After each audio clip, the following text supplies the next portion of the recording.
Hello there, welcome back. This is a rare unboxing video I'm doing. Basically what happened was A Touch of Film did a competition for A Bittersweet Life, and I was lucky enough. He basically asked people to write in and say what their favourite Korean film was, because he had a deal with Bud Blue, who were running the competition. Were giving away 7 copies of Bittersweet Life, and you had to say what was your favourite favourite Korean film. Mine was Lady Vengeance. I gave examples of why it was my favourite, and I also said some other Korean films I liked. So I was one of the people who managed to win the Bittersweet Life. And today Bud Blue communicated with me, got my address, and they were very good. They also sent a nice little letter with the Blu-ray box set. It looks lovely. I haven't opened it yet, and so I'm going to open it here, and then later on I'll do a video and I'll connect both videos up for one blurred video, which will be me talking about the actual film itself. Okay, so here's the opening, basically. So basically it's Bud Blue 101 exclusive steelbook. That's what it says on the little thing here. You also got a thing at the back saying same thing, BBE number 01. So I'm assuming that's the this is the first of a series of steelbooks I'm doing. So I'm going to open it up just now and hopefully I won't make a fool of myself. I may need some scissors, because I don't want to cause any damage to it. So I'll use these little scissors to just start the opening process. That's it. So that's opened.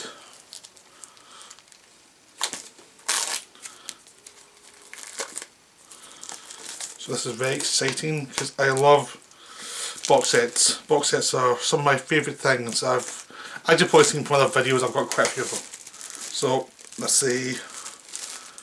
Wrapper taken off, and this is the box set itself. So this still sticks on. Oops, it sticks on the back.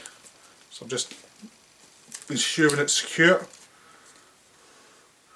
So I'll just leave this on the back for good. But it's a card which just says La Dolce Vita, and lounge bar. Alright, I'm not sure what that's for. I think it's Sky Lounge and Bar. Alright, so it must be a card for something. Alright, so I don't know what that is, but I'll stick it back on. I'm not really into bars and things like that, but it looks lovely. The box actually has a nice sort of rough quality to it, which means it's layered. It's not just a printed box. There's layers. The writing feels layered. The cover all feels layered. Same with the back. The back all looks very layered. You've got a nice image throughout. Right, I'll open it up. Inside the box you have the steelbook. I love steelbooks. I can really can afford any because they are more expensive. Just once in a while I can afford one, but they always look very nice. I'm opening this up just now. Hopefully it'll... I'm going to have to go with little scissors again.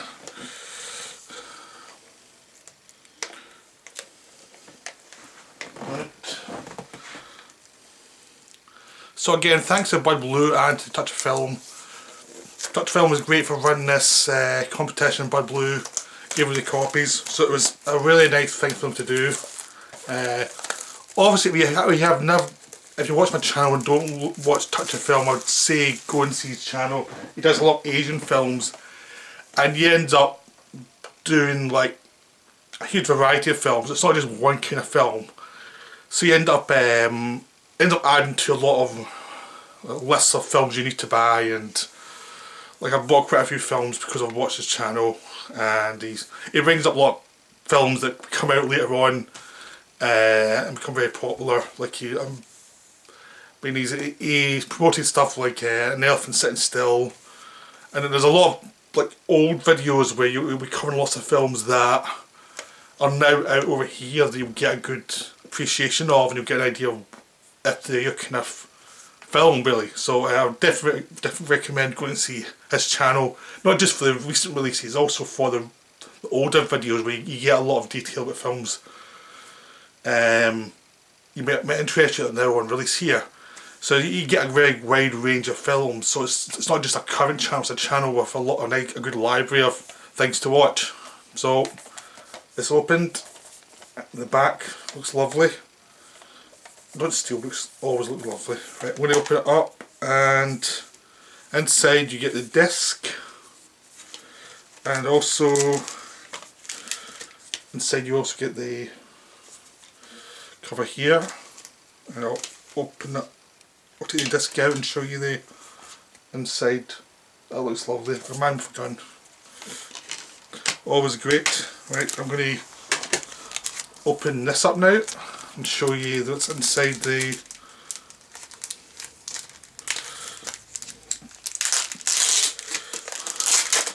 here. I feel very clumsy doing this. I always feel like it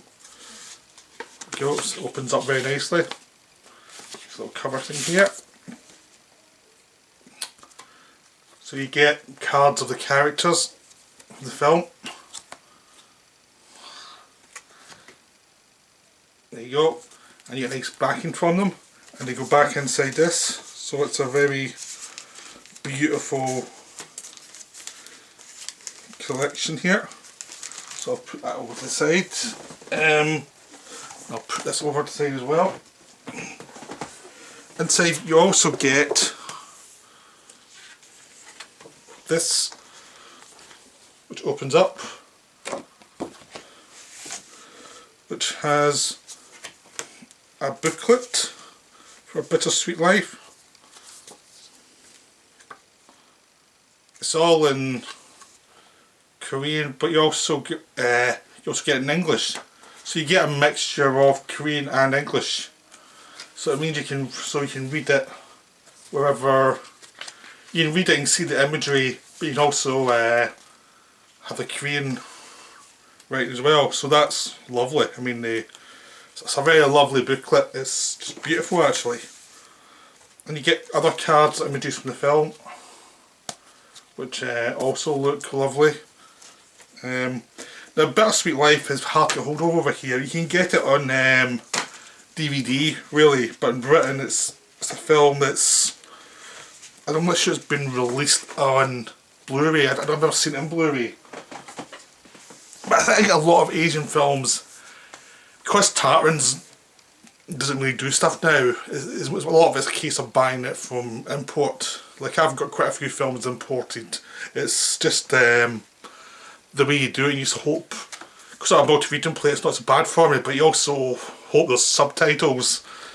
I mean, I've got some films without subtitles. This will make it interesting to watch. So here's the scenario book. You also get as part of the package, it's in Korean. But also you get English version of it too. So it's English and Korean. So you get the scenario books. The first half of the book is in Korean, and then the second half is in English. So you can, so there's a direct translation. So that's wonderful. So that is the unboxing. I'll be watch the film and I'll come back and do a second half look talking about the disc and the film itself. And I hope you enjoy that too. So goodbye for now. I'll be back soon with the other half of the video. Hello there. Now this is the second part of my initial video I did unboxing for. So I found out what this card was. Because you see, I'd never actually seen A Bittersweet Life. I actually had a DVD of it, but I hadn't actually watched it yet. It was like, because it's very hard to hold off over in the UK. And it was like I bought the DVD, and it was on my list to watch. It was on my kind of to watch list, and then Touch of Films competition came up, so I just sent my, as I said before, my favourite Korean films. So I actually got to see Bittersweet Life again on Blu-ray for the first time. So I got to see it in a really terrific transfer, because the Bud Blue transfer is gorgeous. I mean, the colour schemes are beautiful throughout. I mean, the photography goes from like naturalistic trees floating, also like lots of cold buildings and people walking through these buildings. So you have two different environments. So whenever you're in the high class level, you've got this sort of lots of glass and metals. Then you go down to the ground and you see people in the, you see trees, and you see more working class areas, and all the kind of atmosphere of like mud and trees and things like that mixed with concrete really spring out. So you get a sense of nature floating through man-made objects are always there. So so it's very noirish. So the noir is actually, it does feel influenced in some way by Western films like Point Blank by John Boorman and Michael Mann's Heat. I mean, those two films jump out as being influences in this film from the West. I mean, Heat for the way where metal goes against naturalistic and how they interact. It's a high class to low class type of thing, and Point Blank is basically the more just the way the protagonist is shot. There's other elements that I'll get to that are a bit spoilery, but I'll say when I'm going into spoilers. The film itself is wonderful. The film is terrific. It's beautifully made, beautifully acted. It's from director Kim Ji-won. Hope I didn't butcher his name there. And it's terrifically paced. It takes what could be a kind of staple of a genre, and then it just just has some bit of fun with it. But it does have a very unusual tone as well. I mean, that's another reason why I think it is like Point Blank, where it's like there are genre constraints that create action and create the plot movements, but it's also got a character who's a very private person, he doesn't give his emotions away easily, and his emotions are bruised and do get affected by people, but he doesn't want to show it, so only very few people see it. So there's almost like there's a delicacy in filmmaking that gives you the emotions of the character that the character himself can't give, like face to face. So the film's almost expressionistic, but very subtle about it, about the character and who the character is and what he's about and how he views himself in the world. So that's wonderful. So it does take the general genre conceit of, I want you to look after the boss telling him, look after my girlfriend, which is an old B-movie idea. You know things are going to go wrong. Whenever a man's told to look after a woman who the lead gangster loves, you know it's not going to go well. There's never a chance that the gangster's going to come back in a couple of days later and everything's going to be fine. There's a difference in this setup, is that the head gangster also thinks she might be having an affair with somebody, and he tells our lead character, who is a gangster, he's a gangster, like an executioner, but he also works, his like public facade is he runs a restaurant, a high class restaurant, that's a public facade, but he also does jobs for the criminal underworld. And the whole thing there is he has to find out whether she's having an affair or not. So he has to meet her, drive her around and see if she's seen someone behind the his boss's back. So it's not him who's under suspicion, but it's someone else and her. So you spend a bit of time watching him watch her and watch his emotions evolve around her. Because instantly, as soon as he sees her, he's smitten with her, but he's a professional. He's not going to admit it to himself or other people. He's just not going to do that. He's a real pro. This is just a couple of days' job. And then at a certain point in the film, he finds out that she's actually having an affair, and he's been told to kill her if she has an affair, because the boss says, well, if she's having an affair, I can't trust her, so it's better we're off her. Even though the boss is definitely in love with her because she's so unpredictable and so doesn't care the gangster world, so there's something about her that fascinates him. So also fascinates the boss. There's something about her that's really unique and different. And you spend time with her with the lead character, wander around Korea, Seoul, and just getting to know them, getting to know her. She's a musician. She plays what's it called again? It's a cello, I think. It's my brain's gone blank there. But she's a terrific musician. And he just starts to fall for her. At the same time, he's dealing with these other gangsters who are muscling his boss's territory, or they're muscling him to try and get his boss's attention, as if to say, we are more important than these other people, this guy and his crew. We should be your crew, type of thing. So he's trying to deal with that at the same time. So these two stories are interconnecting. And how they all interconnect, and how the follow through of what he does when he finds out about the affair, how he deals with these other gangsters who are after him and after his position, are all wonderfully explored throughout the film.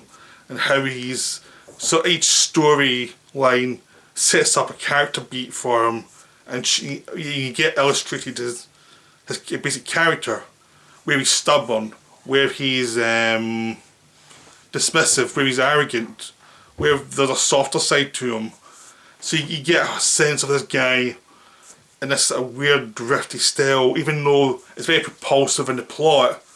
Just the way the camera moves, it's telling the story, but there's also there's always this thing below the surface that's very mysterious about the film.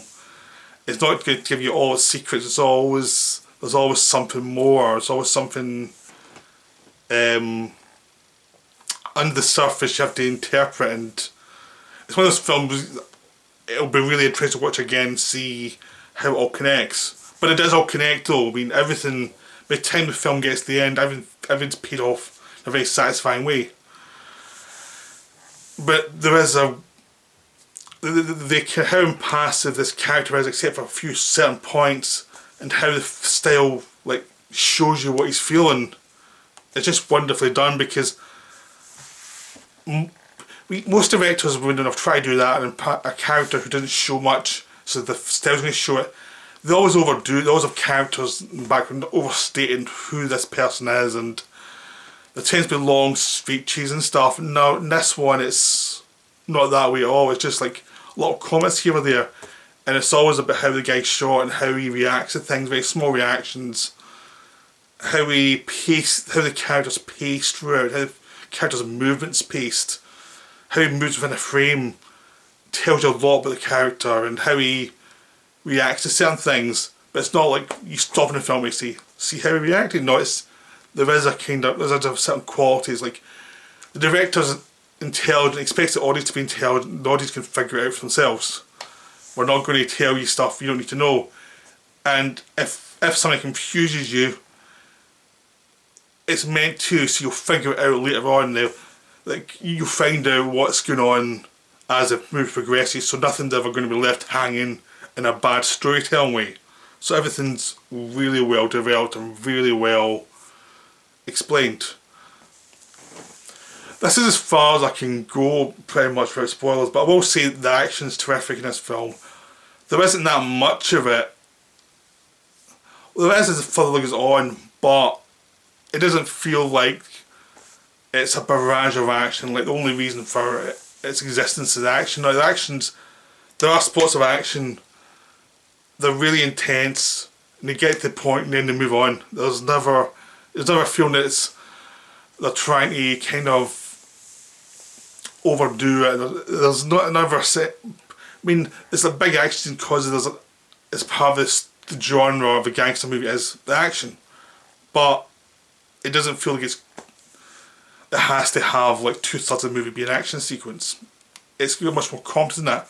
And a lot of the action is not John Woo style, but it's influenced by the melodramatics of John Woo. It's like the best John Woo in the Hong Kong movies, where he was making films that were melodramatic, but they were honest with their emotions. The emotions came through the action. The action was a metaphor for the emotions. That's what this film has got. It's a lot. The action scenes are a lot shorter though, because they get to the point and then move on to the next scene or the next dialogue scene. They don't go on the way John Woo action scenes go on, but they serve a similar purpose of you're getting what the character feels. You're getting a very simple way. The same way a musical will tell you what the character feels. It's just that kind of thing. The actions are an extension of the character and extension of the story. It's not we're stopping the movie for an action scene. No, every time you get an action scene, it's telling you something else about the character, who he is, what he's about, what he can do and what he won't do, and it's wonderful. But it always feels you're watching it for a reason. And if you don't need to see someone die, you won't see them die. It's okay with explaining things and then leaving things to your imagination. So now I'm going to go into spoiler section. So if you haven't seen the film, do not go beyond this point. Okay, this is a warning. Because there's certain things I need to spoil the movie for. So, but if you haven't seen the film, just go see it, then come back to the video. Okay, that's a recommendation. Go see it. It's wonderful. It's great. Okay, right, so spoilers from now on. Basically, the reason I mentioned point blank is there's a pretty much a high suggestion all this taking place in the lead character's head. Like in Point Blank, there's a suggestion that Lee Marvin is dying, and the whole film is a fantasy of his. It's like him coming back from the dead and getting his money is a fantasy, and it's like an impotent fantasy of a dying man. And there's one Woman in the Window, Fritz Lang movie, did the same device where it turns out the whole movie didn't actually happen. It was in the mind of in the head of the lead character and his imagination. Other films have done this. A lot of time it's a cheap trick. It's one of those cheap tricks that 9 times out of 10 does not work because you feel like there's no reason for it to exist. Another good example of a film that made it work was Femme Fatale, Brian De Palma's Femme Fatale, which we found out like a good half of the movie you've just seen may not have occurred, may have been a dream. But what that one does, and what Point Blank does, and what Woman in the Window does, and what this film does, is the dream's still part of the story. The idea that didn't take place in his head tells you more about the character and more about the situation than anything else could tell you. Like, there's a suggestion that this guy went through all of this stuff and it could have just have been in his head.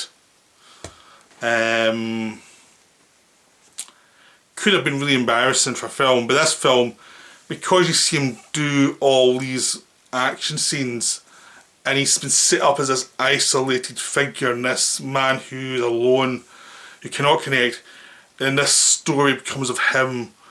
The big emotional thing throughout the film is he's almost like taking on the weight of the punishment that the woman would get for her betrayal of the gangster boss. Instead of her taking the killing, he forgives her and he takes the abuse. Like, this whole second half of the movie is his boss finds out that he let her go and told her don't meet his man again, which could be him being kind or him being jealous of the man himself and telling her don't meet him again. It could be a lot of things. You're never quite sure what it all means. And by the end of the film, he's killed all the people involved, all the people who were around trying to get the place. He's killed them, murdered them in various ways. They've tried to kill him, they've tried to bury him alive, which is an idea of being sort of it's almost a sleep-like image, but they don't shoot it as a sleep-like image. There's lots of rain, there's lots of things you'd have in a dream, but because you also have in a noir film, but because this film is shot a certain way, it's realistic, but it's not. The dream suddenly becomes, oh yeah, that makes sense, but also the reality of what it did also makes sense for the film. But the way the film was shot, both readings can exist side by side. Because the reading that he's just dreamt it all could also be, that could be the dream of a dying man. Because he could be dreaming as he's dying that maybe he's dreamed it all and he's actually just a geeky guy who imagines himself to be the hero, or it could be he's a geeky guy who imagines himself to be the hero and he's done all these amazing things but it's on his head, and the idea is maybe he's trying to make himself feel mysterious to himself because his life as a restaurant manager is pretty dull and pretty uneventful and he's not really that macho. In this dream he can go and shoot these people and he can beat up anybody, he can do these amazing martial arts stuff, he can shoot a Uzi, he can kill his boss, he can fall in love with a woman who doesn't appreciate him for who he is and doesn't appreciate his honour, his sacrifices. He can be buried alive for her and, you know, prove himself to her. He can tell his boss off and get in war with his boss to show how much a man he is. That could all just be a dream. The whole movie could be a dream, and it tells you a lot about the guy, who the guy might be, which is this sad case whose life is lonely and whose life is meaningless.